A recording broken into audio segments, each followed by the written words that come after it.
Welcome to the Informed Pregnancy and Parenting Podcast. I'm your host, pregnancy-focused chiropractor, Dr. Elliot Berlin. My guest today is an actor, writer, producer, animator, commercial real estate broker, mother, and now animated dramedy maker. Interesting. Lauren Aboulafia, welcome to the podcast. Thank you so much for having me. It's so great to be here with you, clothed. Oh, yeah, a lot of people say that. Excellent intro. Also comedian, I left out, comedy mama.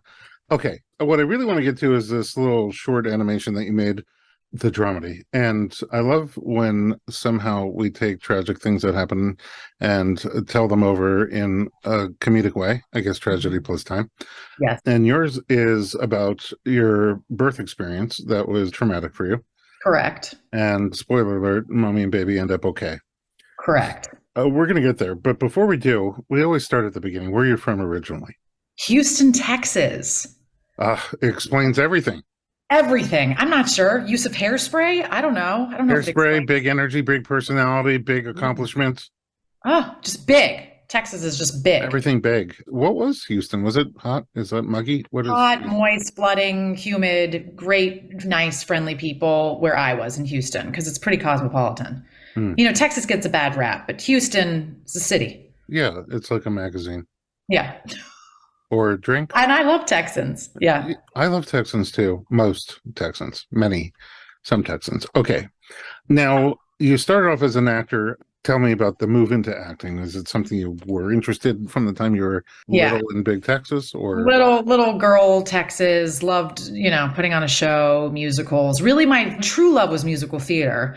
But I discovered soon, as I was trying to apply to the best schools for college, that the dancing was a little not there.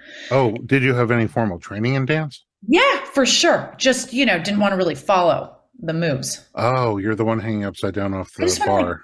I just want to do my own thing. Yeah, that makes sense to me. So isn't there a name for that, like modern dance or something? Expression? Improvising dancer. You have to really be really good at following like a huge dance number, kind of like after one or two times I'm showing it to you. So that really prevented kind of the dream of the Broadway in terms of the kind of dancer chorus girl thing. Right. Okay. And what about singing? Singing is good. Solid singer. Yeah. Okay. Who are your inspirations in terms of song? I mean, I have Patti LuPone, like in terms of old school. Oh yeah. Like give me some gypsy. Just like feel that, Mama Rose, Oh. God. Wait, so you don't sing anymore? I do. Just not as much as I like. I mean, I did quite a number of musical theater just as the character actor. Like I did Fiddler on the Roof. Who would I play? Yenta. I did it with Josh Groban, actually. He was Mama the Tailor. Yeah. And I was Yenta. Yeah. Not one of the ingenues, No, Yenta. Twice. I mean, you seem like a perfect Yenta. All right. So were you always wanting to do stage, like keep it there? Or did you want to go into screen? I always wanted stage, but I met a boy who was in grad school and he was older and I like him old. I don't know. I like him older because I was an undergrad and he was a grad student and he was so good and he moved to Los Angeles. And so that's why I'm in LA. Hollywood was never really the dream. It really was Broadway. And so when I came here, it was for a man. I came here for a man. Yeah. Not with that same man. Oh, not with that man anymore. Yeah.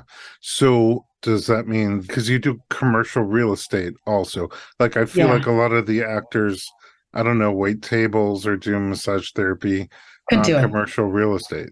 I couldn't do it anymore. I did a lot of serving in New York City. I said, when I moved to LA, I'm not going to do it anymore. And so what do? There's still like gigs, right? It's that feeling of the ups and downs. I don't know. I just couldn't take it anymore. Some people can take it. I couldn't take it. So I met a girlfriend who owned a yoga studio, Moto Yoga. She said, you got to meet Brad. And he owns a commercial real estate company, one of the best brokers, and the rest is history. And he took a chance on me because I really didn't know anything. Brad. Yeah. Such the name of a broker too, right? Brad the broker. Yeah. But then he taught you the ropes? He did. A lot of learning as you go, which could really be hard. Yeah, on the job. And then did that pull you out of acting? Did you leave that in your past? I kind of incorporated them both. I would still audition, but I started seeing if I'm really going to be respected as a commercial real estate professional, I can't be running around doing Cascade commercials and doing a TV show auditions. I'd have to kind of pick for a period of time. So I did. I kind of dove in. I kind of really got good, sold some stuff. And then I started being like, oh, I'm going to start connecting my worlds together. And so like I made a pilot about being in commercial real estate and, started just creating my own work. And it actually felt better to me. For me, I liked being in control of my own creative process as much as you can be in control of anything. Wow. I mean, commercial real estate, you could go into, hey, I don't know, Target, I have a perfect space for you guys. And then you'd be like, oh, look, that's me on the Cascade bottle. Right. There you go. Multitasker. Yeah, exactly. And then in the beginning, I almost had to take a breath when I was talking about all your different slashes that you do, actor slash writer slash producer slash animator. So did writing and producing come later? Yeah, it did come later because again, it's about, empowering yourself and trying to say, all right, write for yourself, write what you're feeling connected to. So I wrote a pilot and it got into festivals and I starred in it. And so that's how it started, of putting on these different hats and being like, oh my God. And then, later I wrote my animated film. What was the genre of the festival piece? It was a comedy. It was a sitcom, and it was about an actor acting her way through the commercial real estate world. Okay, right what you know. Right what you know, people. And it was called Broker because she was broke. Brad the Broker. Yeah. So that's how I kind of connected the worlds together. I love it. Okay, and then animation is a whole different art form. That one really surprised me. I was basically after some time past the traumatic birth of my first son. It was a pandemic, and my husband said, I think you should animate the story. And I said, I think you're nuts. I don't see it as funny. I don't really get it. And he says, no, I see it. And I guess I just took that as, I'm going to give it a whirl. And I just kind of taught myself, and I just got better and better. But the other thing is I have to say, the actual script, I really workshopped a lot. I had something first that was pretty solid in terms of the story of the traumatic birth that I had started to then find humor, started to really get it, and then I animated it. So that was really the order of things. But it was my husband's idea. He was like, this is what you should do with this horrible thing. Did you do the animation part of it? No. So there are programs. So you still got to like make the face and move it, but it's not like sitting there and drawing it. So I always have to distinguish that because that would be insane. Right. But even with the software, are you the one who used the software to make Yes. And I was obsessed. I became like a crazy mad scientist. 3 a.m, I'd have a kid, but it gave me such life. I was like, I'm empowered. I don't have to wait for anyone. All right, we need to find out more about your experience that led to that and the story in animation form itself. But we need to first take a commercial break. We'll be right back.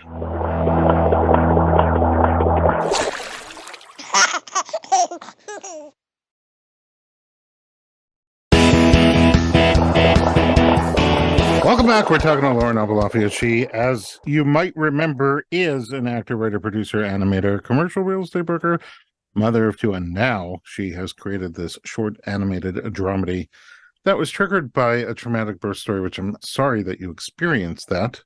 Let's get to how it all came about. When did you think about having kids? When did this, I got to be a mom moment? The moment came with a husband who was really eager to have kids. I think I would have kept pushing it along. And I already was a geriatric mom. For the first one? For the first one. Oh yeah. How old?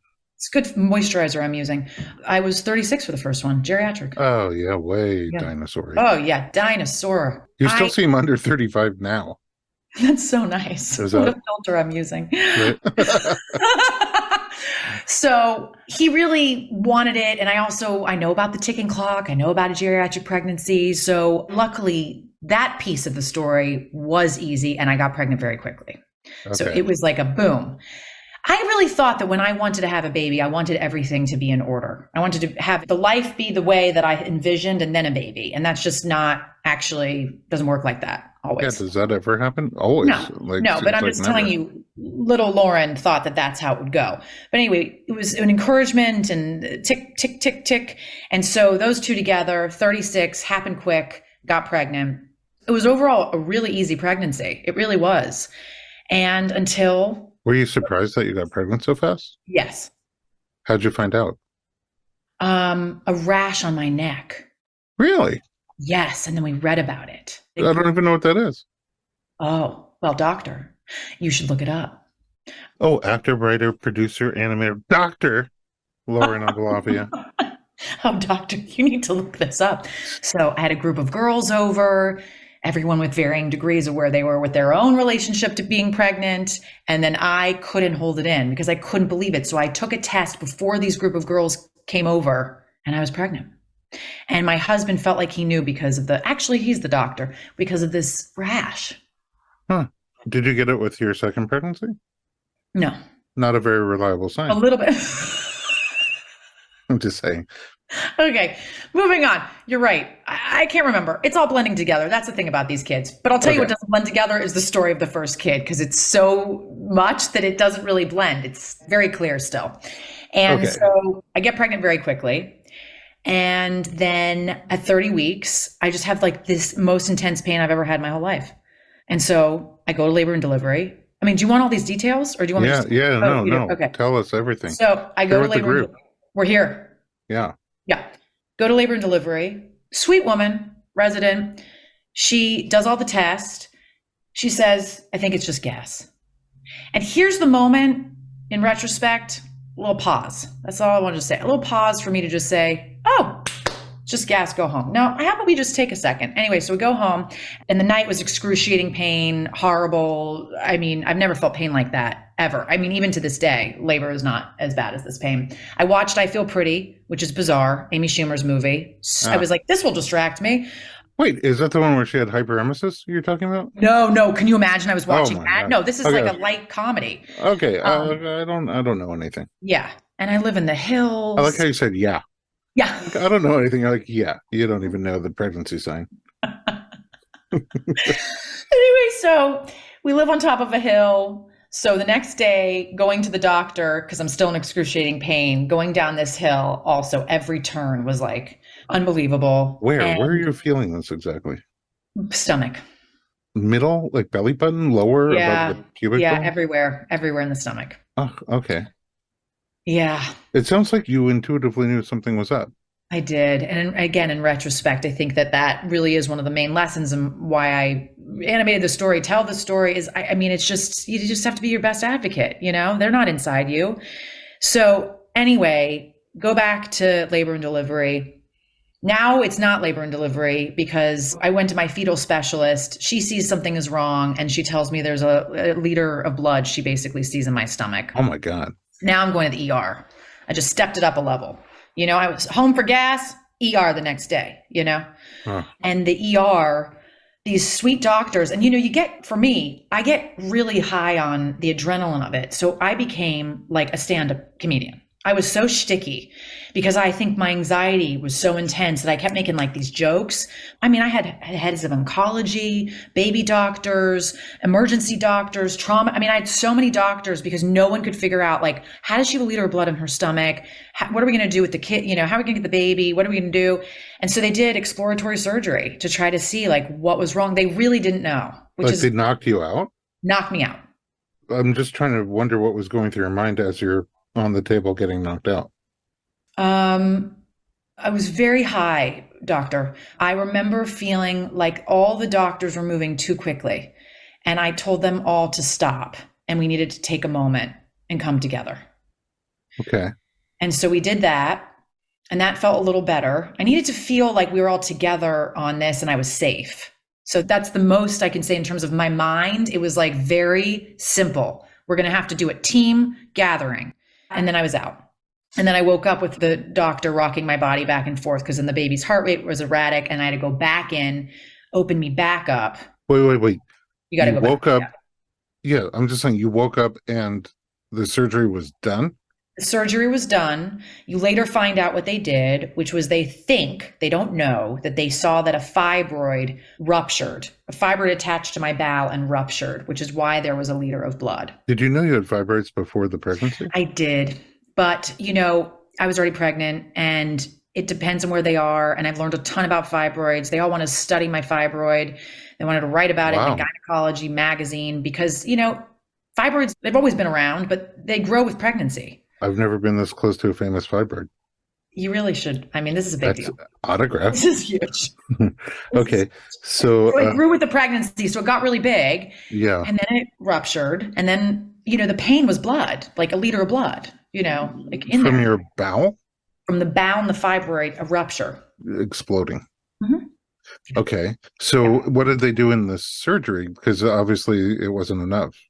Right. So that's an awesome point too, because they asked Seth if they should take the fibroid out or not. So they brought my husband Seth in. My belly Oh. is open because I was out, and asked him what they should do. If we take it out now, she may never have a vaginal birth. If we leave it in, now she still has this fibroid. But he said she may want a vaginal birth, so leave it in. So they closed me back up with the fibroid in. And then now I'm back to the point that I was before, where I wake up and this doctor's rocking my scarred body back and forth saying, I don't like this, Lauren. We got to go back in. The baby's heart rate is erratic. So I Oh, go boy. back in, Okay. open me back up, take the baby out. Oh, really? Mm-hmm. Through the same The same incision? huge incision, and it's a vertical one. Oh, like all the way down to the bottom of your ribs? Yeah, from like above my belly button all the way down to my pelvis. I mean, that's why the film is called Super Scar. Super scar. It's a pretty substantial scar. Okay. So, did you go back under? Yeah. Yeah, that's what I thought you said. So, when you go back under, do you know that they're going to take the baby out? Not sure, because she just said the baby's heart rate is erratic. Remember, these drugs are pretty powerful, right? Here's the other thing about all this. At a certain point, there's almost so much pain you can take. And so I think I also was like, please end the pain. Safely, but please, is there a way for this pain to stop? Because it's been a long time now. I mean, aren't you anesthetized? Yeah. But you still feel the pain, or just emotionally? No, I think I'm saying to you, like, if whatever we're doing, like, I can't believe we're going back in, helps the situation, like, just get it done.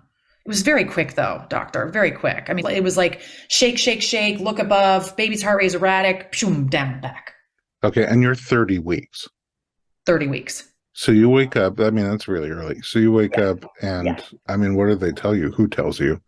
Many doctors come in, they say you're an anomaly. Anomaly how? This is not normal for a fibroid attached to a bowel, liter of blood, 30 weeks, like the combination of all the things, which I never like to hear a doctor at Cedars-Sinai say you're an anomaly. I think the combo of the two is just like an anomaly. You want to hear like, we see this all the time. Yeah, chapter 17 in the textbook.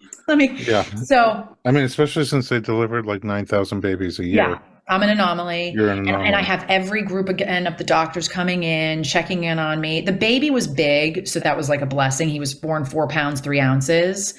So he was a large baby. And I just remember the resident from the night before coming in pretty. I mean, large for 30 weeks. I'm pretty sure my Yeah. lunch was 4 pounds, 3 ounces. Exactly. So it's not a big human. Right. So, yeah. I mean, you're saying it was big or your lunch was too big? Both. Okay, great. Perfect. Just checking. Yeah, two things can be true at the same time. Oh, that's so deep and true.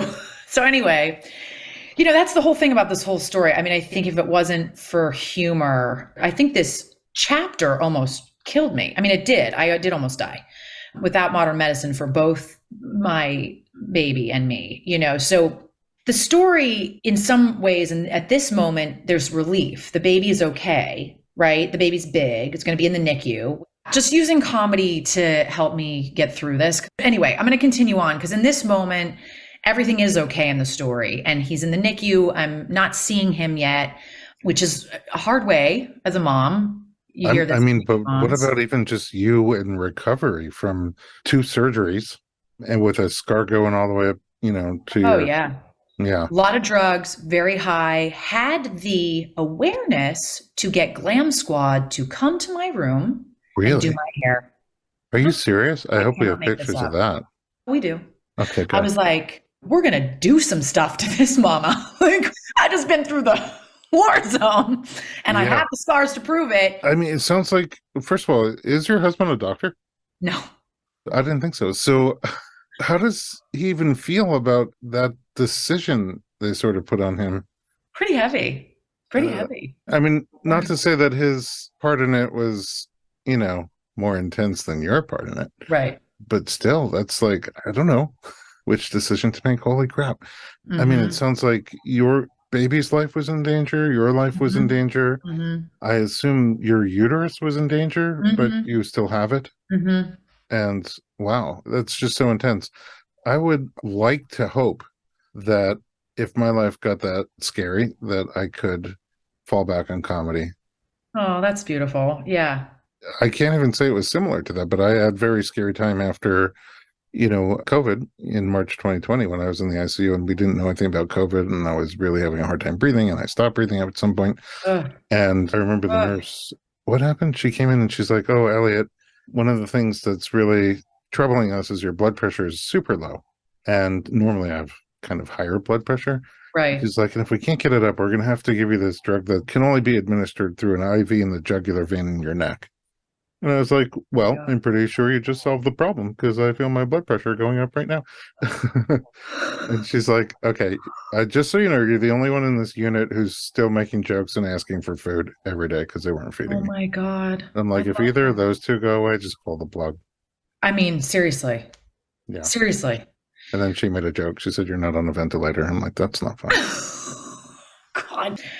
So, really, after I hired Glam Squad, beautiful flowers. I've never seen so many beautiful flower arrangements in a room. I mean, if you want flowers, go through what I went through. Yeah. Or die, I I mean, guess. one Funeral. after another, more and more beautiful. And really, I remember feeling very sad to not see the baby at first. And it was just, on the FaceTime. And that felt very strange. But I also was very high. I also was alive. I also finally didn't feel that piercing. I mean, there was finally some relief. So that I remember feeling that.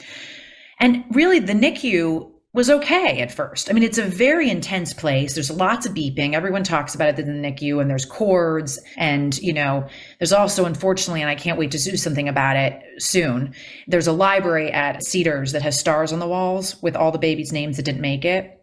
Oh my So that's gosh. where you wait to, you hang What? out. So you should honor that for sure. It just shouldn't be in the space that you're in. Anyway, No. Oh my goodness. long story short, we're finally getting into the flow of the NICU tango, which is what I call it. It's a 2-step forward, it's a 1-step back. That's the tango. But we're doing it. We get it. Oh, antibiotics. Oh, that's just a preventative. Okay, fine, fine, fine.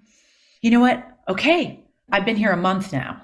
I'm going to do the baby room. Remember, there's no baby shower, there's no baby room. Okay, so I'm going to do something that feels somewhat normal. So I go home to do the somewhat normal thing, sort of putting there's like 25 Amazon boxes, unopening them and all that. And I get a call from a doctor who's not my doctor, my normal doctor. And she says, "Lauren, you have to come to the NICU right now. She's very sick." And I said, "I don't have a she. It doesn't matter. Your son is very sick. You need to come to the NICU right now. Oh my gosh. I think that your son just had a stroke." Froze. I can still see myself in my room with the phone. It's these moments that are just still so crystal clear. I mean, we gave the spoiler alert We that did. you and the baby are okay. We did.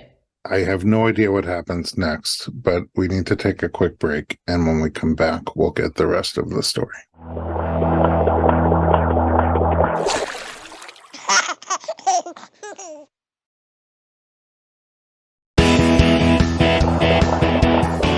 Welcome back. We are talking to Lauren Aboulafia. I mean, my heart is still pounding. I know. It's like intense story. It's pounding hard from all the emotions. I'm trying to put myself in your shoes and trying to mind process everything you went through up until this point and to go home and try to make some normalcy out of life and Right. to make your nursery and then find out that you, first of all, had the wrong gender for your kid, but then also a stroke. This point, we don't know. I mean, she says that, right? So it doesn't really know exactly, right? So that's what she says on the phone. She also calls him a girl. So that was also really disheartening. Back down that hill. And I mean, I'm slapping myself. I mean, I'm really going through like an emotional world that I don't think I will ever, I hope no one ever, I hope I never goes through. It was like almost slapping yourself to not play out the end. Right. So anyway, get to the NICU. They all think I'm also pregnant. So everyone thinks that I'm like going to go deliver a baby. So that's also like very confusing for everyone because I'm like, no, no, no. And they're like, Why? I'm like yelling because I'm yelling and screaming. And so they're like, oh, raise her in. I'm like, no, no, no. So that's a mess. Then they're like, wanting me to be quiet. So they put me in this weird little room. And this doctor comes to me and she says, I think that your son had a stroke and it doesn't look good. And starts to tear up and starts to like connect with me and says, I almost lost my son. And I'm thinking, is this really happening? Like, I give her the benefit of the doubt. Like she's trying to connect with me and be a human and human to human. But right now I am in like, literally, I don't even understand why we're talking. Like you need to actually go to the baby and see if like that baby can like continue living. So I basically saw that I'm in a wheelchair and I stood up and I told her to go in there and save my son. Yeah. I just said, please just go in there, like save my son. And after like the worst 24 hours and antibiotics and a blue baby, and I sang to the baby, and there was finally some sense that it will be okay.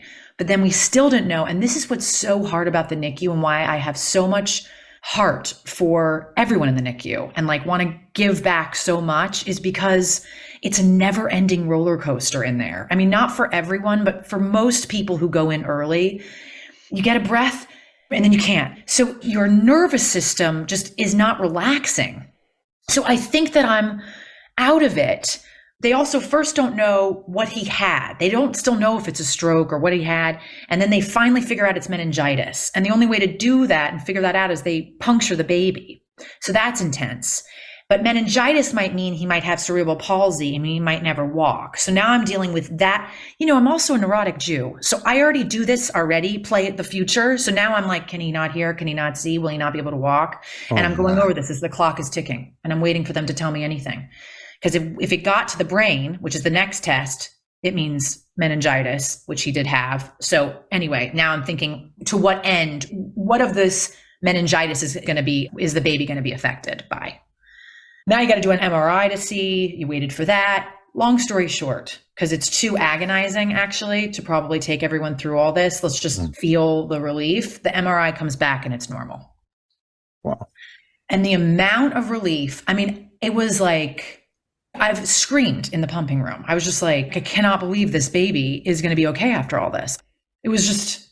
Lauren, it's not my baby. Yeah. And I knew the ending. And the emotions that I'm going through are so intense. I just can't even begin to imagine how a human, let alone a neurotic Jew, makes it through that kind of craziness. I mean, I think every mom is a warrior and a superhero. Yeah. What you guys do is incredible. But this is like so above and beyond. And you did it again. I know. Crazy. Was that like on purpose? Oh, God, yes. There's a feeling of wanting to retell the story, to not have that be my sole experience. Yes, it was a happy ending. Yes, not everyone gets a happy ending. But I think, also I was lucky to have some feedback, not an anomaly forever. It was like, this is what we think it is. And so I went with, if it's the fibroid, let's take the fibroid out. So I did another surgery. And so in doing that, I think I gave myself some peace before I got pregnant again of, okay, and again, pregnant quickly, which so it's like that piece, but again, I had a weird pregnancy with the second. I hurt my foot in these hills. You would think I would leave these hills for the love of God. And I went forward on my foot and I tore something called a Liz Franck and I had to be on a scooter. I don't even remember. I scooted into your office. I remember the Liz Franck lecture. Pregnant woman on a scooter. It is like the combo. So I went through this intense hell. And then, people would say to me like, well, it might be somebody telling you like, stay put, and so I understand that, but it was hard at the time to hear, like, we're just going to keep her safe, get her past the 30 this time, Yeah. How'd that feel around 30? There was a moment, and then 31 and then 32. And then I also was like, oh, this is awful. The end of pregnancy feeling. Oh my God. And I'm on a scooter, so I'm also lifting it. But I don't think I never felt what that felt like. I never made it. I made it to 40 weeks. Wow. That's 25% longer. Yeah. and it's the big 25%. Yeah. And then was it an automatic cesarean? 40 weeks. No, I'm like, boy, I'm like, doctor, no, I'm a glutton for punishment. I swear to God, you would think you did it. You're strong, little warrior woman. Did you see what happened with the first kid? I'm like, no, I'm going to have it naturally. I want to try to have it naturally. And I tried my damnedest. I had to be induced. I tried. I did 36 hours. I did all the things, fallopian, ba ba ba ba ba. Unbelievable pain, the fallopian tube. Could somebody please like Fallopian invent tube? something else? What are we talking about? Where you put the balloon up your vag. Oh, the Foley. That's not a fallopian tube. You're right. That's the thing inside yourself. And that's why Yes. I'm not a doctor. But you Yeah. do recognize the pregnancy rash. All right. All right. So Live anyway. from Los Angeles. Oh my God, Los Angeles. So anyway. So cesarean birth. Yeah. I mean, and again, there was like a moment of like, still, like, it wasn't just easy. I got on all fours. There was an erratic heart rate. There was meconium in the belly. The whole floor came in, did some good breathing. It was nothing compared to the first. And I made the decision to do the C-section. Oh, good. I like that you I did empowered. it. There was some moment but of also empowerment. you were awake. Awake. And like, what am I trying to prove? The baby obviously is not into this. What am I doing? I tried. I really tried. And let's do it. And it's not an emergency. I made the decision, and there we go. I mean, that must have been empowering. Empowering, emotional. I was hysterical. But then really also being pushing. aware that your baby is being born through your body, belly birth, but through your body. And also no NICU. No NICU. So like instant, like, hi, I'm your mom. Very different. The whole thing is just. Lauren, tell me about Superscar. Yeah, so basically during the pandemic, I just taught myself how to animate, as I said. And, I'd go to these like support groups, like these women's support groups, and I'd hear all these like beautiful stories. Mine came out of the crashing winds and the baby just popped out of the flowing river, and I'd just be like, oi, I don't have that. And then I would go to groups that felt like we're not talking about the real stuff. Like we're not getting really in the real. So I thought of a mom support group where you really get real, where it's not all good and easy. And, and I animated my birth story and, I got to have fun with it. I got to have the fibroid be a monster. Animation takes away some of the intensity, obviously, of the reality of being in the NICU and a hospital. And like, it would be a totally different thing if it wasn't animated. It gives it a little bit of a distance to the intensity of the story, but still it's there, right? I mean, you're still getting the feeling of it all. Easier to swallow. Yes, easier to swallow. And with your comedic stylings. Yes. So, I mean, what's your mission for the animation? What's your mission for that? I think overall, I've kind of did what I think that piece is going to do. The story started with Maternal Mental Health Now. And so I really, really wanted it for them. I really want it for different NICUs if they want it. I did film festivals. I did the film festival circuit with it. But it really now is a springboard to me wanting to do an animated series about a mom support group. And, it's funny and it's really more about the background of the crazy neurotic leader of the group and really how is her family life and how is she holding it together as she leads these different moms in the group, and animated and crazy and fun. And so that's really what I want the next iteration of it to be. I wish you a lot of success because it's conversation that is hard to have. It's important conversation to have. And I don't know, your dynamic resilience, your ability to share from the heart in a way that is very passionate and dramatic, but also with a pressure valve. So it doesn't take you down. Right. It's really special, Lauren. Thank you. And to help spread your message, we are going to put Superscar on Informed Pregnancy Plus. That's so nice. Add it to our library. A lot of the content on there is really a collection of pregnancy and birth and postpartum as it really is. Sometimes it's amazingly beautiful, just as planned, and powerful, even if it's not just as planned. And sometimes, nature is a mother. Mm-hmm. And those harder things to talk about, we don't really shy away from them. So I'm grateful that you joined us here on the podcast. I'm grateful just as a human to have been able to meet you and get to work with you and know you and be inspired by you. And I was grateful to learn how to pronounce your last name. Thank you so much. That you did. Aboulafia.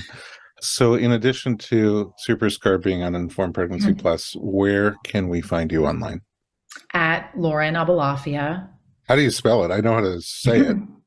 So it's at Lauren, Lauren, and then my last name. Ready for this? I've been doing this since a little girl. A as in apple, B as in boy, Oula, F as in Frank, IA. Really good. I love that it starts with A as in apple and B as in boy. Yeah, it's really one of the best, I'm going to make up my own version. That could be one of those games where you go around, Right, totally. Eddie sells eagles at the edge of. All right. Anyway, Aboulafia. Lauren, I appreciate you. To our listeners, thank you for listening to the Informed Pregnancy Podcast. If you would like more pregnancy parenting information, visit informedpregnancy.com.